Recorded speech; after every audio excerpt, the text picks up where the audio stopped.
Good evening. Welcome to Love World USA News. I'm Barbara Sam. First, a quick look at the top stories this evening. President Trump announces the kickoff of reciprocal tariffs. Susan Crawford wins Wisconsin Supreme Court race, securing liberal majority in record-breaking election. Wisconsin voters approve constitutional amendment for voter ID law. Trump Labor Department moves to return $4.3 billion in unused COVID funds. Judge dismisses corruption case against Eric Adams with prejudice, blocking DOJ from refiling. And now to the news. President Donald Trump has launched a sweeping new tariff initiative aimed at restoring American industry and reshaping global trade. Speaking from the White House Rose Garden, Trump announced reciprocal tariffs on dozens of countries, including 20% on EU goods, 24% on Japan, and 34% on China, vowing to supercharge domestic manufacturing and job growth. The plan, part of Trump's Make America Wealthy Again campaign, targets both monetary and non-tariff barriers and seeks to generate $600 billion annually in revenue, according to White House trade advisors.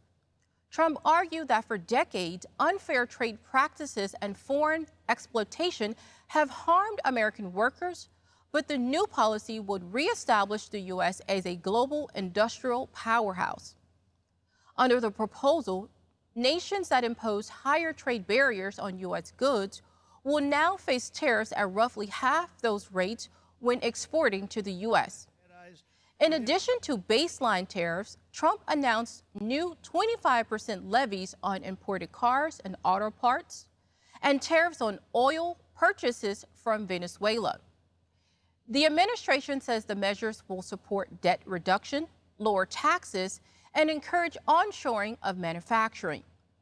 Despite pushback from international partners and concerns over rising consumer costs, the White House maintains that the policy will strengthen America's economic position. Press Secretary Caroline Leavitt has dismissed fears of a trade war, calling the strategy a return to America's historical tariff-based prosperity.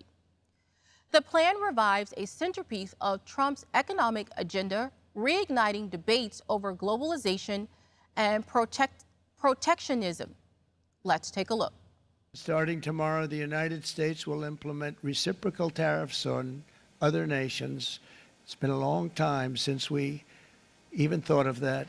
But we will charge them approximately half of what they are and have been charging us. So the tariffs will be not a full reciprocal. I could have done that, yes, but it would have been tough for a lot of countries who didn't want to do that. I'd like to see the chart if you have it.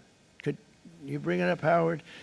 This is our great Secretary of Commerce, Howard Lutnick. Thanks, Howard. So if you look at that, China, first row, China, 67%. That's tariffs charged to the USA, including currency manipulation and trade barriers. So 67%, I think you can, for the most part, see it. Those with good eyes, with bad eyes. We didn't want to bring, it's very windy out here. We didn't want to bring out the big charts because it had no chance of standing. Fortunately, we came armed with a little smaller chart.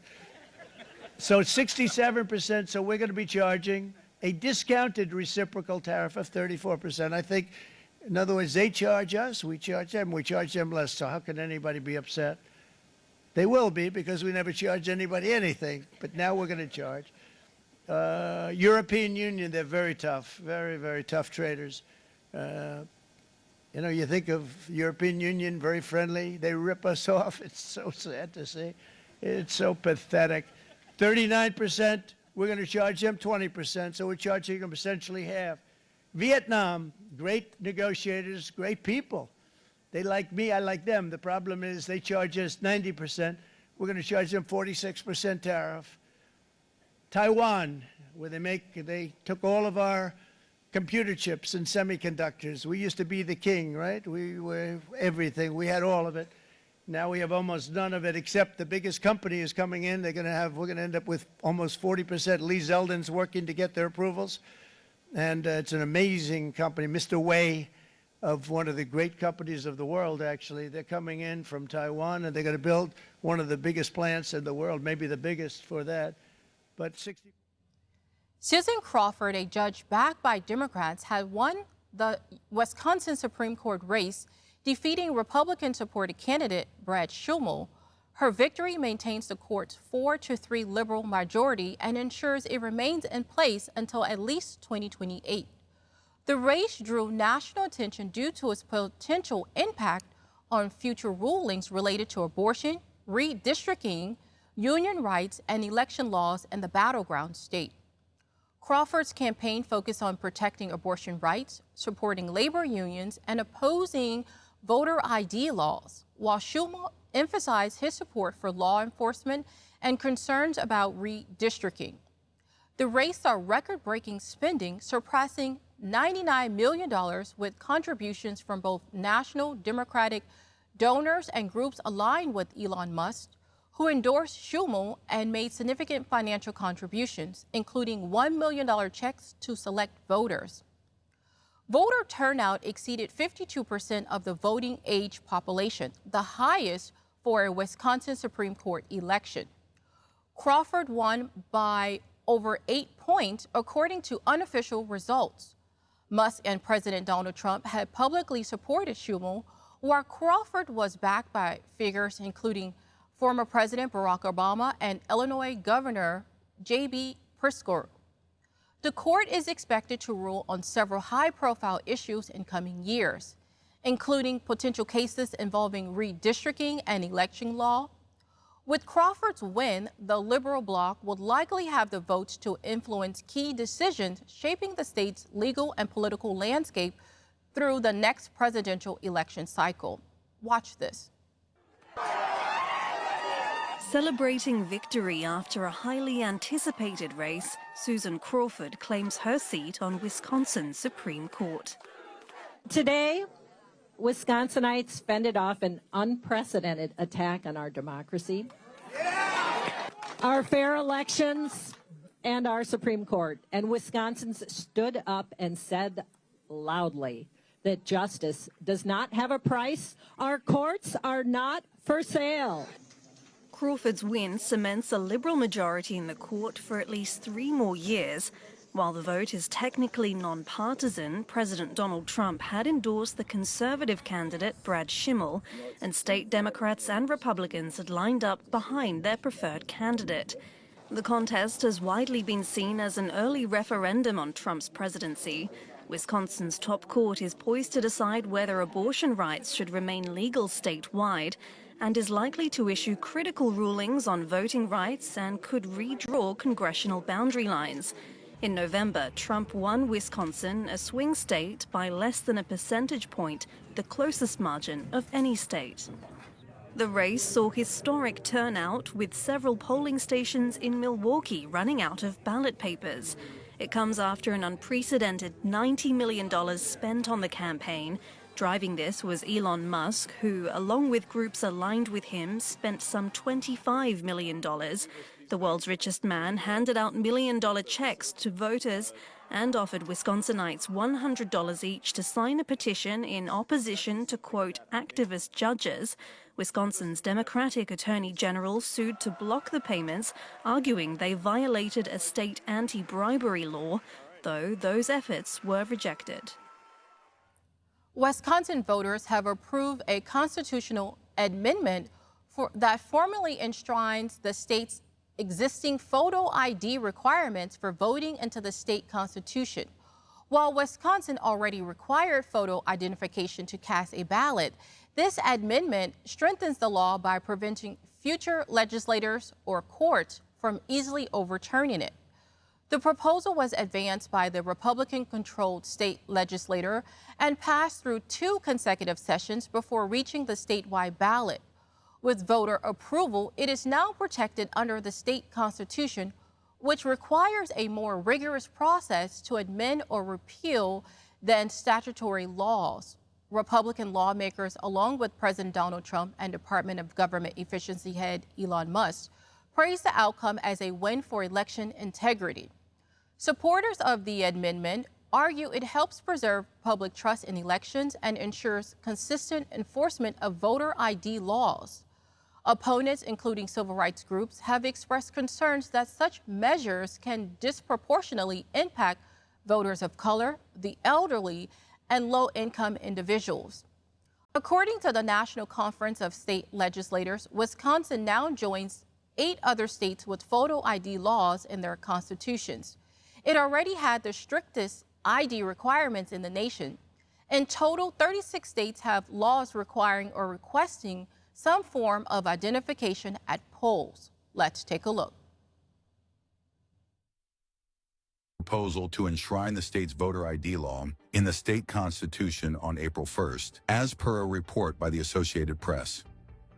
The Badger State already requires that voters have photo ID in order to participate at the polls, but that law has now been elevated to a constitutional amendment. The Republican-led legislature placed the measure on the ballot to strengthen election security further. GOP lawmakers and U.S. President Donald Trump celebrated the amendment's approval as a massive victory for election integrity. Trump declared on Truth Social that this win would secure Republican victories in Wisconsin for years. Doge head Elon Musk reacted to the announcement with a simple "yeah" on X, fueling GOP supporters' enthusiasm. Notably, this amendment shields the voter ID law from legal challenges if Democrats regain control in Wisconsin. Constitutional amendments in Wisconsin require 2 legislative approvals and a statewide public vote. State Senator Van Wanggaard said the amendment ensures electoral integrity regardless of legislative control. However, opponents argued the strict voter ID law disproportionately impacts minorities, disabled, and low-income voters. Wisconsin's voter ID rules are now the strictest in the country, according to the National Conference of State Legislatures. It is important to note that 9 states mandate photo ID for voting, but Wisconsin's rules are considered the toughest among them. A total of 36 states either require or request voters to provide some form of identification at polling places.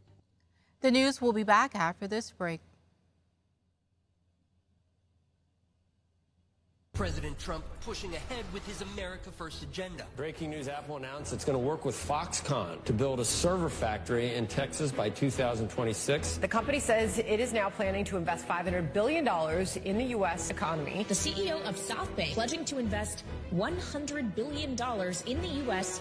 over the next 4 years. This is President Trump delivering on the promise he made to the American people on the campaign trail. The idea is come to America, build greatness in America, build for American customers. Project Stargate. It's a joint venture between SoftBank, Oracle, and OpenAI, and they're going to create a data center that will eventually be expanded to other states. Shows people are listening to Mr. Trump's pitch to bring new industry to America. This is the latest pledge from a foreign business leader promising to spend big in the U.S. as a result of Trump's election victory. Founder of the property development company DeMac Properties is pledging the money. President Trump announcing $100 billion investment from Taiwan Semiconductor, bringing the company's total American investments to $165 billion. The most powerful AI chips in the world will be made right here in America. Things happen so quickly in the Trump world, right? It's 100 days. Right. It feels like it's 100 months. This is leadership. This is taking control of the problem for military, for everything, for industrial, for our economy.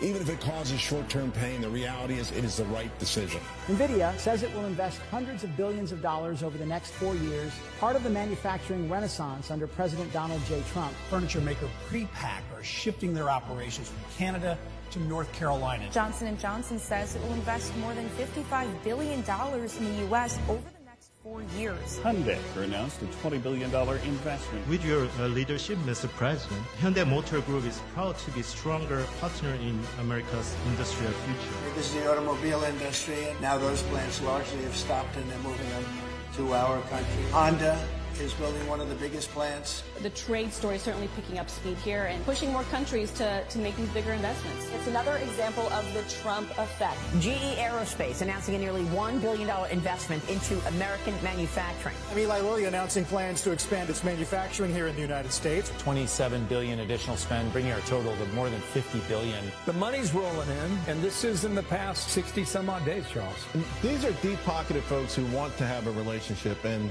it's just smart moves. We are CMA CGM, one of the leaders in shipping and logistics around the world. Today, we are investing $20 billion. Foreign leaders from around the world, investors from Silicon Valley to Wall Street to Main Street have confidence again in our economy and our markets and in President Trump. The Trump effect this morning, a string of massive wins for American manufacturing. The numbers speak for themselves. Wisconsin-based Clarios is putting up $6 billion to expand its American operation. And what's driving these decisions? Well, President Trump's aggressive Made in America policies and his commitment to bringing industry back to American soil. This is exactly what Trump promised. America First is back.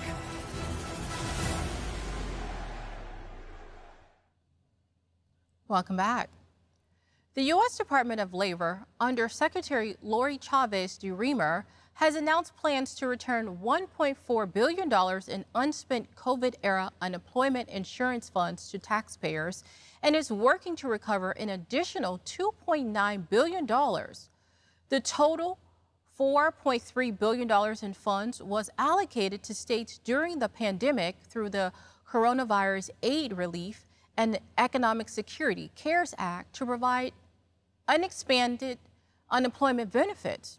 According to a 2023 audit by the Department of Office of Inspector General, some states continue to spend the funds without meeting program requirements.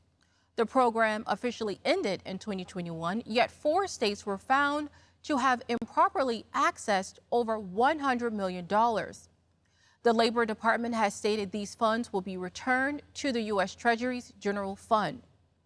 Secretary Chavez DeRemer emphasized the importance of fiscal responsibility and compliance with the Trump administration's directives to root out waste, fraud, and abuse. She noted that returning unused funds reflects a commitment to safeguarding taxpayer dollars and ensuring efficiency in federal spending. The action is part of the broader push from the Department of Government Efficiency, DOGE, an initiative championed by President Trump aimed at streamlining federal agencies and eliminating unnecessary expenditures. Deputy Labor Secretary Keith Schoedler described the move as a huge win for the American taxpayer. Let's take a look. Unemployment insurance for Americans that were unable to work due to the pandemic.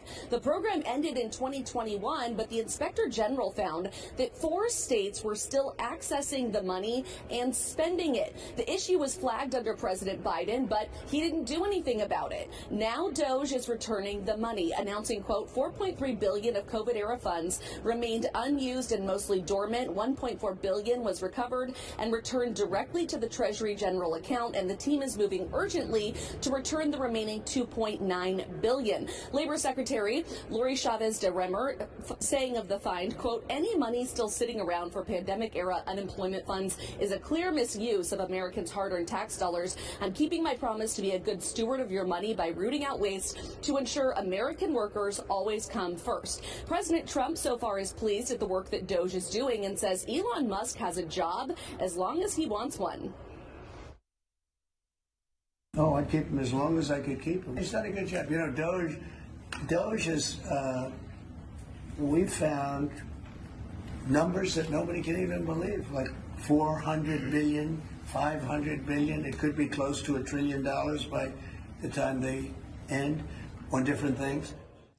A federal judge has dismissed the corruption case against New York City Mayor Eric Adams with prejudice, preventing the Justice Department from refiling charges. The decision by U.S. District Judge Dale Ho comes amid internal conflict within Trump administration's DOJ, which requested the case be dropped despite an active indictment for bribery, wire fraud, and conspiracy. Judge Ho criticized the DOJ's rationale, suggesting the move appeared politically motivated and could create the perception that Adams' freedom was contingent on supporting federal immigration enforcement priorities. The judge said dismissing the case prematurely removes any leverage over the mayor or the city.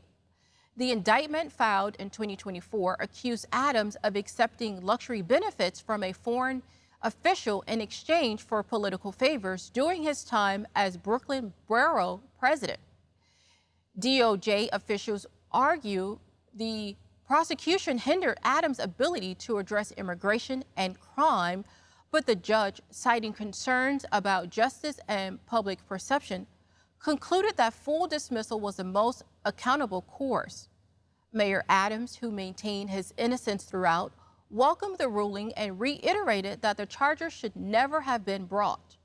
The Justice Department spokesperson defended the dismissal as a shift away from politically charged prosecutions, while several former DOJ officials resigned in protest of the department's handling of the case. Watch this.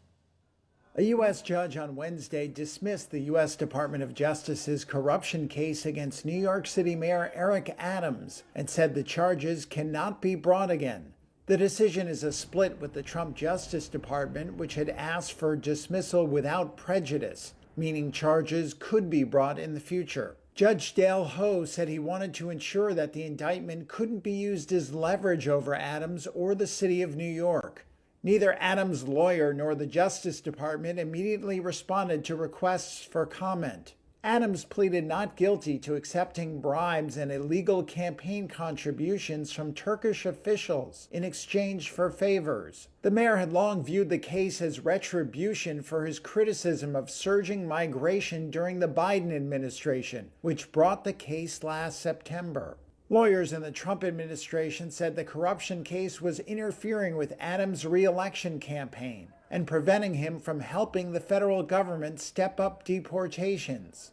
Critics have said this approach would undermine the Justice Department's integrity and traditional independence, turning it into a White House arm subject to Trump's political whims. The case has been a flashpoint in campaigning for New York City's mayoral election in November, where the unpopular mayor faces an uphill battle for a second term. Lockheed Martin has been awarded a nearly $5 billion contract by the U.S. Army to produce its next-generation precision strike missiles known as PRSM, which is expected to replace the current Army Tactical Missile System, ATACMS. The indefinitely quantity contract value up to $4.94 billion supports the Army's goal of enhancing long-range precision fire capabilities. The PRSM is capable with widely used launch platforms like the Holy Mobility Artillery Rocket System known as HIMARS and the Multiple Launch Rocket System, MLRS. These systems are used by the U.S. Army, Marine Corps, and several allied forces. Lockheed says the missiles has a range of more than 499 kilometers, and that's 310 miles, and features an open architecture that allows for modular upgrades, including versions with anti-ship capabilities and extended range. Caroline Orto-Jakowoski, Vice President of Precision Fires at Lockheed Martin, emphasized the company's commitment to rapid production and delivery to support U.S. defense priorities. The U.S. Marine Corps and the Australian Army have also expressed interest in acquiring the missile system. This award follows Lockheed's recent loss of the Air Force's $20 billion next generation air dominance contract to Boeing. Nonetheless, the PRSM contract reinforces Lockheed's strategic role in U.S. land-based missile systems and its position as leading defense contractor. The news continues after this break. Stay with us. The countdown to the Lord's soon return has begun, and in this first quarter of the year of completeness, Love World USA has indeed been spreading and preaching the gospel of our Lord Jesus, preparing the hearts of billions around the world to expect the Lord. Year, we will complete the full preaching of the gospel in all nations. Love World USA broadcasted life-changing programs with our man of God. Global Communion Service, Your Love World Specials, Global Day of Prayer, Healing Streams, Love World News, where we emphasize truth and deception. Truth Watch USA, where Americans are exposed to the truth. Topics such as the failed agenda of so-called globalists, what's really happening to your food, President Trump, a sign to the church, prayer programs where effective prayers were offered, tremendous power, Pray for America, faith-filled programs like I'm Just Saying, Pastor Chris Worth reading, Stick to the Word, programs with Pastor Benny, and many more. We say thank you, dearest partners, for contributing towards our programming and daily operations through your partnership. Love World USA is positioned for a massive harvest of souls all around the world as we set our sail to reach more people in this second quarter, in more languages, and change more lives. This is a call to our dearest partners all over the world to join this mandate in completing the full preaching of the gospel to all nations as you sponsor our 2025 projects. 1. Pastor Chris in 1 Billion Homes Project. Ensure the spread of the message of the man of God through Love World USA. The spread of our ministry programs and agenda through satellite, cable, internet, digital, mobile apps, Alpha TV, OTT platforms, our news, and our current affairs. 2. Minutes to Reach Billions 4.0. Make your every minute count for the gospel as we spread the awareness of Love World USA to your world. 3. Translation of our language-specific channels. Make it possible for billions around the world to watch our programs in their native language. 4. Tag your name to a program. Sponsor and tag your name to our various Love World USA programs. You can adopt a specific program. 5. Studio upgrade. Join us today with your lavish gift to the work of Love World USA. Every SPs or dollar you give goes to accomplishing our mandate to fully preach the gospel with our life-transforming content. For more information, please call the number showing on your screen. God bless you. Welcome back. China's military carried out live fire drills in the Taiwan Strait on Wednesday, stimulating strikes on key Taiwanese ports and infrastructure. The exercise, named Strait Thunder, followed a series of military maneuvers early in the week and marks a significant escalation in Beijing's pressure campaign on Taiwan, which it views as a breakaway providence. The Chinese People's Liberation Army, PLA, described the drills as a serious warning against what it called Taiwan independence separatist forces. Tensions have risen further after Taiwanese President Lai Ching-te referred to China as a foreign hostile force last month, prompting a barrage of sharp rhetoric from Beijing. Chinese state media and official outlets have published commentary and propaganda targeting Lai, portraying him as a troublemaker and war maker. The drills appear to be strategically timed, taking place after high-level meetings between Chinese President Xi Jinping and global business leaders, and the conclusion of the Boao Forum for Asia on March 28th. Analysts believe these exercises may serve dual purposes. One, deterring Taiwan's leadership and acting as a potential rehearsal for future military operations, including a blockade. The U.S. responded by reaffirming its commitment to Taiwan. The White House emphasized the importance of maintaining peace in the Taiwan Strait, while Defense Secretary Pete Hegseth pledged credible deterrence during his recent Asia visit. Taiwan's military, meanwhile, used the exercise to monitor PLA tactics and strengthen its own preparedness amid ongoing concerns that more drills could occur around key Taiwanese political anniversaries later this year. North Korea has criticized a new agreement between the United States and Japan to co-produce advanced air-to-air missiles, calling the move a threat to regional stability and an extension of Washington's push to militarize Japan. The combination, issued via the state-run KCNA news agency on Wednesday, follows U.S. Defense Secretary Pete Hegseth's visit to Tokyo, where the agreement was finalized on March 30th. The deal focuses on the accelerated joint production of the AIM-120 air-to-air missile, which is designed for use in aircraft frequently deployed in regional military drills.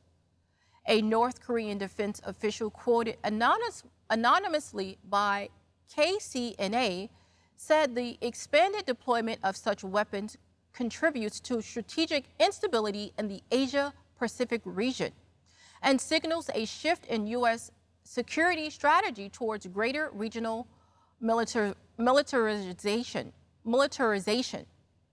The North Korean statement accused Washington of having connived and encouraged Japan's post-war military expansion and described the missile deal as an aggressive step aimed at countries in Northeast Asia, without naming specific targets.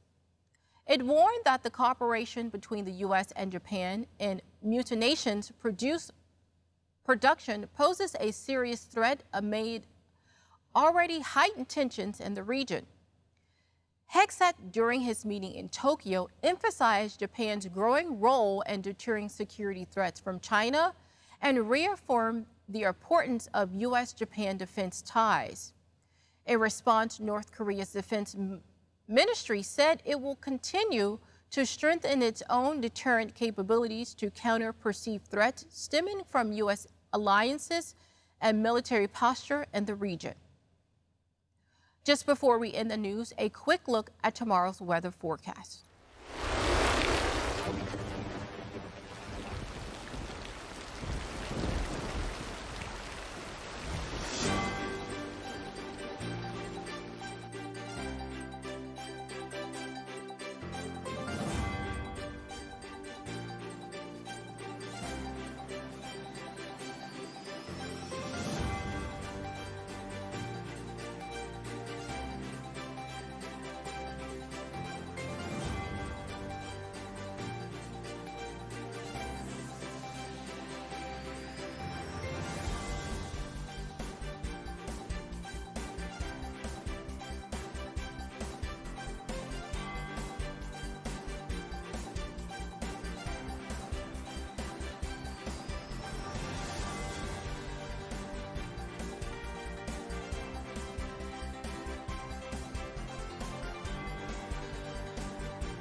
And to end the news today, a quick recap of the headlines.